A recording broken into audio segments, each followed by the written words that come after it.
উপেক্ষা করা যাবে না। মানে দাবার বোর্ডে নতুন প্রতিপক্ষ হিসেবে আঙ্কারার নাম উঠে এসেছে।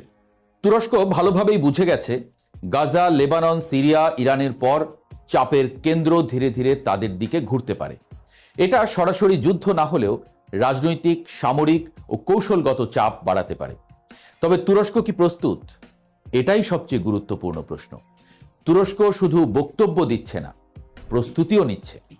তারা সীমান্ত নজরদারি জোরদার করেছে, ন্যাটোর প্রতিরক্ষা সমন্বয় সক্রিয় অবস্থানে, পাশাপাশি কূটনৈতিক যোগাযোগ বাড়াতে সচেষ্ট। তুরস্ক বুঝে গেছে যুদ্ধ চাই না বললেই যুদ্ধ থেকে দূরে থাকা যায় না। তাই তারা একই সঙ্গে দুটি কাজই করছে, একদিকে মধ্যস্থতা, অন্যদিকে প্রতিরক্ষা প্রস্তুতি। তাহলে কি সত্যিই তুরস্কে হামলা হতে পারে? বিশেষজ্ঞরা বলছেন এখনই সরাসরি হামলার সম্ভাবনা কম, কিন্তু চাপ বাড়ার সম্ভাবনা খুব বাস্তব। কারণগুলোও স্পষ্ট। আঞ্চলিক শক্তির ভারসাম্য বদলাচ্ছে। এদিকে যুক্তরাষ্ট্র তুরস্ক সম্পর্ক পরীক্ষার মুখে, কুর্দি প্রশ্ন আবার সামনে। এদিকে ইসরায়েল তুরস্ককে কৌশলগত প্রতিদ্বন্দ্বী হিসেবে দেখতে শুরু করেছে, অর্থাৎ যুদ্ধ সরাসরি না এলেও সংঘাতের ছায়া কাছে আসছে। শেষ কথা, আসল খেলা কোথায়? এই পুরো ঘটনাটা বুঝতে একটা সহজ উদাহরণ দিই।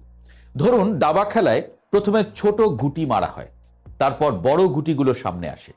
মধ্যপ্রাচ্যের বর্তমান পরিস্থিতিতে ইরান শুধু একটি অধ্যায়, ছোট গুটি, কিন্তু অনেক আগেই চাল শেষ।